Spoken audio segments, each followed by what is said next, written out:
honored to be here today to invite me to talk to you about the work that we do with the refugees. But before I start, first of all, in the spirit of Thanksgiving, I'm thankful to be in the United States, the country who welcomed me, give me my life back and my family, and also 3 million refugees that call the United States their home. Thank you.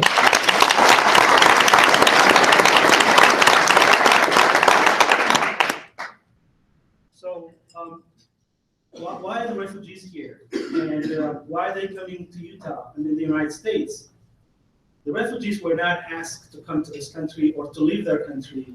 They were forced to flee their home country by religious persecution, by ethnic conflicts, by political opinion, and so many other issues that the refugees are fleeing. And they don't have anywhere to go. These numbers, they're real numbers. More than 65 million refugees have been forced to flee their home countries. Of those, 20 million refugees are in the refugee camps today. And this number is growing every day as we speak. These are individuals that you see every day in the TV, what's happening in Syria, what's happening in Afghanistan, in Iraq, Somalia, Congo, and so forth. And every minute, 24 people are displaced. These are people that pointed gun onto their heads and they were forced to flee. Some of them are being killed. Some of them, have been dragged to be out of their country. Some of them are running away. Some of them are dying on the ocean every day in the Mediterranean Sea. And it is up to us on what to do, how to help. And 1 in every 100 people in the world today, they are asylum seekers. Or they are forced to flee their home country, or they're in the refugee camp asking to be a refugee. And more than 80% of those individuals that are fleeing are women and children. Those that don't have the protection, or those that cannot protect themselves. You wanted to ask yourself what happened to their men. Many of them have been killed, trying to escape or trying to protect their families. And this is where the refugees live. When they escape their home countries and they're trying to survive, these are the places that they end up. This is one refugee camp in Kenya, one of the largest refugee camp in the world. More than 500,000 refugees live in this type of refugee camps. You can see that there's no structure, there's no running water, or there's no basics that the refugees get. The lucky ones are the ones that live in this refugee camp also in Kenya, which you can see that this barracks, each family has one. There's no bathrooms, there's nothing. The whole family live in that one barrack that you can see here in this picture. In fact, this refugee camp is called Kakuma Refugee Camp. That's where we are bringing a lot of the Somalis, Congolese, Sudanese, and Ethiopian refugees have been living for decades in these camps. And I'll go back a little bit before I share these numbers with you. Every year, the United States Congress approves the number of refugees that are coming into the country. The fiscal year 2016, we welcomed 85,000 refugees. Of those, 10,000 of them were Syrian refugees. You have been hearing about the Syrians are terrorists, we don't want them into our countries. Some states were saying that. More than 30 governors said that they don't want to welcome Syrian refugees into their home country, into their states. But in Utah, our governor said we will welcome Syrian refugees because of all the great things that are happening in Utah. All of us working together, that's what made possible for our governor to say that statement and to welcome the Syrian refugees into our community. And we're proud to welcome Syrian refugees into our state. And Utah is also recognized to be one of the most welcoming states in the United States. I was in invited in the White House a couple months ago to, in honor of that, there were about 10 states that were invited, that the work that we do in our states to share with the White House. We would not have been honored that if the community was not hospitable to the refugees that we were welcoming into our community. So I'm honored to be in that, a group of people that were invited to go to the White House. So in Utah, over the years, since the refugee resettlement started, we welcomed more than 60,000 refugees in Utah. And many of them started arriving during the Vietnam War. We had a lot of Southeast Asian refugees that came following the Cold War, the break of the Soviet Union, and then we had many refugees coming from the Balkans, and we had many refugees coming from Africa, and today we continue to receive those refugees. So every year, the refugee groups that we resettle changes. And of those 60,000 refugees that we resettled, they speak more than 50 languages. In Salt Lake City school district alone, more than 53 languages. The children that we enroll into those schools, they speak 53 languages. And wouldn't that be a rich to have in our community? So these are some of the refugees that we have been bringing in Utah. Afghanistan, Burma, so forth, and Syrians is the last group that hopefully in the next few years we're going to be bringing. About 66 million Syrians fled since the crisis in Syria started. And I think it's really a shame to see that the world is not doing so much to save what is happening in Aleppo and many other cities in Syria, and that we see every day. People are being bombed and killed, and yet we're still calling them terrorists. It's really a shame when I hear those statements for people in the Western calling that. So in Utah, Catholic Community Services is one of the agencies that brings refugees, that is authorized to bring refugees directly from the refugee camp. Every year we bring about 600 refugees coming from at least 20 different countries. We help them to successfully integrate into our community. We don't provide handouts. We lift them up and show them how to be successful into our country. The refugees that we bring, within 6 months being in Utah, not speaking the language, not understanding the culture, get about the weather and all so forth, they become employed. Within 6 months, we have about 90% success rate of the refugees getting a job. And I think that is really great to have refugees into our community, but we could not do it alone. We always rely on the community support, because I know many of you are business owners, and I think you can hire refugees. If you hire a refugee, you're helping somebody, and also you're feeling yourself good. Why we do the refugee resettlement in the United States? Because it's the right thing to do, right? So nobody's forcing us to do that, but it's the right thing to do. I think we need to continue to be leading in the whole world, accepting more refugees into our country. So these are some of the basic services that we provide for the refugees in order for them to be successfully integrated into our community. I'm not going to go into detail for the sake of time. I think one of the important things that the refugees feel welcome into our community is that when a group of strangers or volunteers going into the airport, welcoming refugees that do not have anyone in Utah, I think that's the best thing that the community can do for the refugee.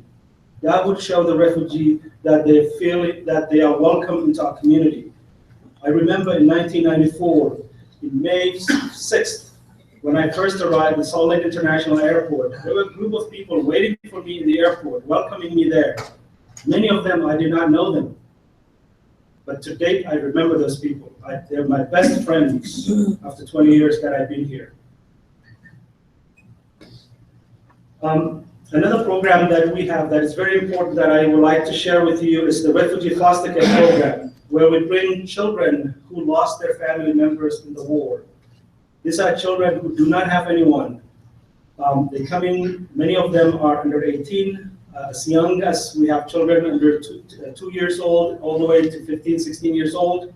We're always looking a home for them. We have American families taking into their homes, welcoming them like their own children into their homes. We have about 9 children in our care right now, and they came from many countries, from Burma to all the way to Somalia. And many of these children, some of them are refugees, some of them have been trafficked into the United States, some of them, they crossed the border without anyone providing care for them. So these children, we place them into foster homes, and Catholic Community Services is their legal guardian until they reach age 21. They can remain in the program. These children will get the childhood life that they lost, that they didn't have, that the families could not provide to them, or many of them are escaping violence and gang affiliation into Central America, what is going on in some of those countries. So this is just some suggestions on how can you get involved to help the refugees. Of course, Raul is here with me. Raul, would you stand, please? Raul is our volunteer coordinator with Catholic Community Services. We would love to talk to you after the meeting, and if you would like to get involved to become a volunteer. And he has an amazing program to share with you later on if you would like to get involved. You can also help the refugees get a job. If you are a business owner, you can help the refugees get a job. I think that's the most important that you could do to help the refugee, by giving them a job. Of course, you could donate money so we can continue the work that we do. And also, the most importantly, you can advocate on behalf of the refugees. Especially now, it is very, very important. This time of the year, we have our country is divided. So many people, don't know what to do or how to help the refugees. I think these are our fellow brothers and sisters, human beings, that are escaping atrocities of war, and it's up to us to feel them welcome and to help them into our community. If we don't do that, I think we're not doing what this country is about. After all, imagine when the first pilgrims come to this country, how would they want to be welcome into this country? I think the refugees are no different. They just want to be part of this community. They want to feel welcome in this community. The same thing what we all wanted. If one day that we became refugees and we're knocking a stranger's doors, what kind of welcome that we would like to expect? They're not asking for anything different, just to feel welcome into our society and help them. This is some of the things that our volunteers do. This is a real family, and also you can see the volunteers, how they're feeling welcome at the airport, this family, as they arrive, and take them to their home. You could do it individual, or you could do as a group, or as a church group. This is some of the things that volunteers can do also. They can help the refugees' apartment set up, and the refugees, when they arrive, they have a home, a place that they can, call home. So I will leave some time for questioning, but the most important,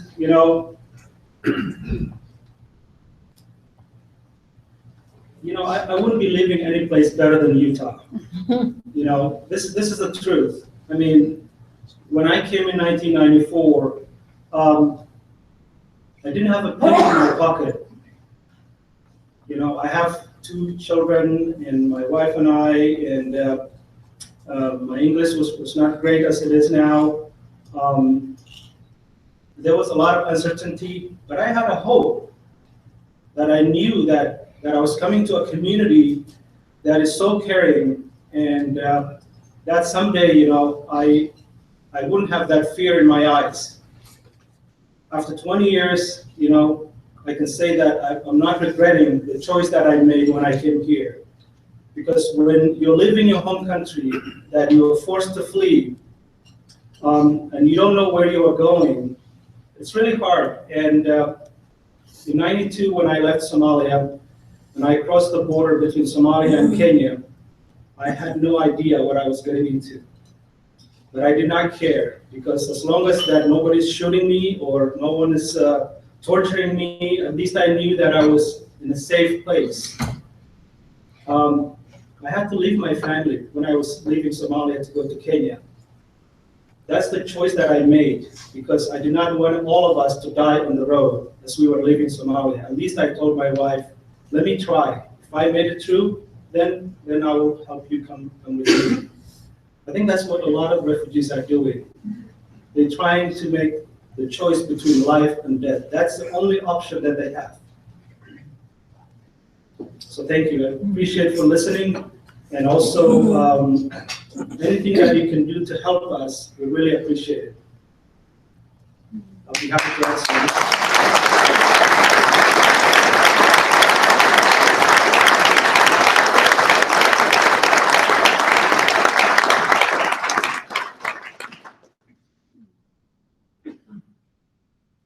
You have another group coming in now, this week, this month.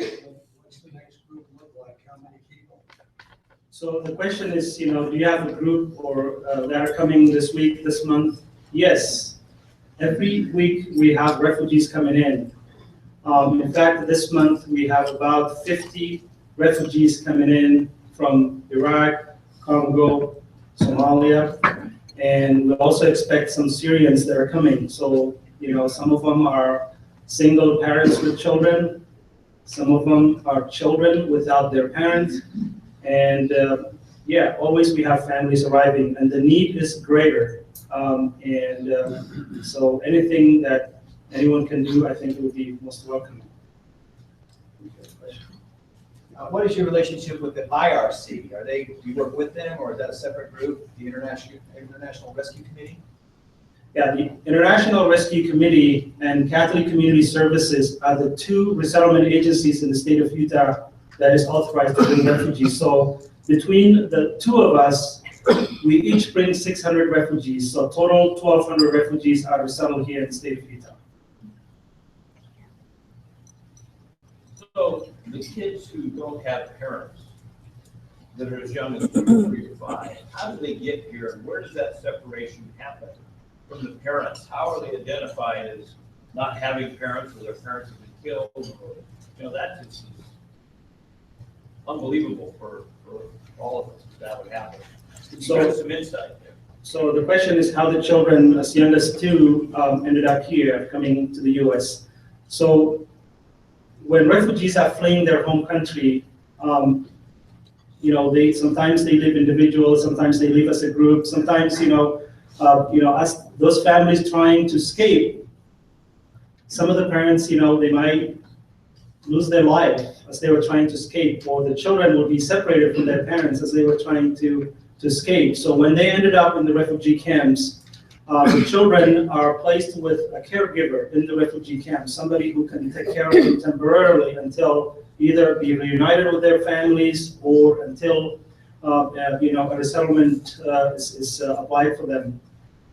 So the United Nations High Commissioner for Refugees, the international organization that advocates on behalf of refugees, they are the ones who will make the best interest determination for those children, whether they can reunite with someone, if they can find somebody. If not, then they would refer their cases to the U.S. Refugee Resettlement Program. And that's how they ended up here in the United States. And Catholic Community Services is one of 13 programs in the whole country that takes these children. In fact, the Catholics and the Lutherans are the only 2 religious organizations that are doing that work.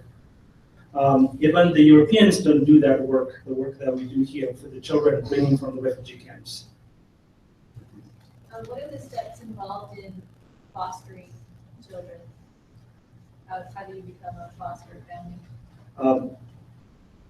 In order for somebody to become a foster parent, you have to be a licensed foster care. So we have a training program available for those that would like to get involved. If you can contact us, we will give you the training. It's a free of charge, and then we'll get you the license. Once you're licensed, then we can place you with a child. There's always a need for the children. In fact, right now we have 90 children, but we could go next year. We are planning for about 20 more children to bring into into the program. I have just a comment more than a question. I recently have been involved in helping organize scout troops for refugee boys between the ages of 12 to 18. And I can tell you that it's been one of the most rewarding experiences I've had in my life. And it's helping these young men, these young boys, and their families. And every single week, we see a greater need. We're in the process right now of organizing anywhere from 12 to 13 scout troops for these young boys. And it's really been an exciting experience and a challenge also, but a rewarding experience in trying to locate and identify scoutmasters in this area, in which there are many of. But it's been a great experience. These are great people. Absolutely. I think by getting involved with the refugees, and it would be a life-changing experience. You don't have to leave outside of Utah to learn many cultures. You know, I think just come and see the work that we do and be friendly with the refugee family. You know, you will see that how it's going to change you and your family's life. What does the federal government, what does the state government do for refugees, and what do they not do? So what does the federal government do, and also what the state government do for the refugees and what they don't do? So the federal government, when Congress approves a number of refugees coming into the U.S., the State Department decides where the refugees are coming from. So the State Department works with the Department of Homeland Security. They go out in the refugee camps. They interview the refugees to make sure that they have a refugee claim. Once they determine and approve the benefits of the refugee status, then the federal, the NGOs or the non-governmental organizations pick up from there. Like in the refugee camp, there are organizations that would help the refugees with the orientation, with the health screening, and then the feds also do the screening. Most of the time, we hear that refugees are not vetted, when they're coming into the United States. The Department of Homeland Security do, it's a very rigorous screening process for the refugees before they come to the United States. So when the refugees are approved, when they come to the United States, then the resettlement agencies pick up the refugees from there. So the nonprofits provide all the services. We have a contract with the federal government to do that work. The state, they get some funding from the federal agencies to provide the food stamp, Medicaid, financial assistance, and also provide the health services, health screening. Ming is here. I think she worked a lot with the refugees, and I think the states don't do the direct services for the refugees. It's the Catholic Community Services, the International Rescue Committee, the Asian Association, and many other nonprofit organizations do the heavy lifting of the refugees when they first arrive. We provide them with health services, case management, employment services, parental services, and so forth, and also immigration program. We do help them to reunite with their families in the immigration program. So that's how each of those organizations work together. And thank you very much. I really appreciate it.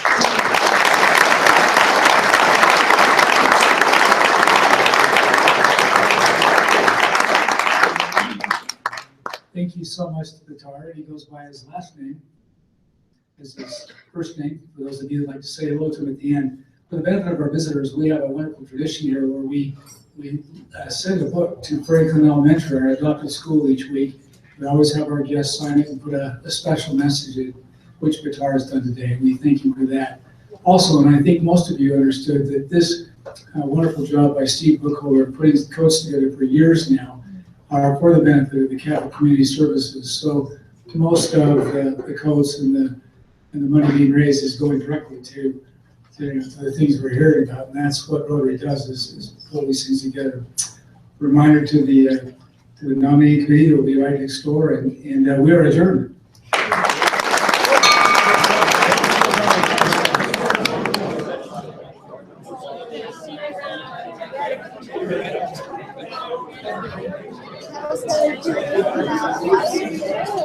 Gosh, I know. I was like, should I take a bunch of them? I was kind of good.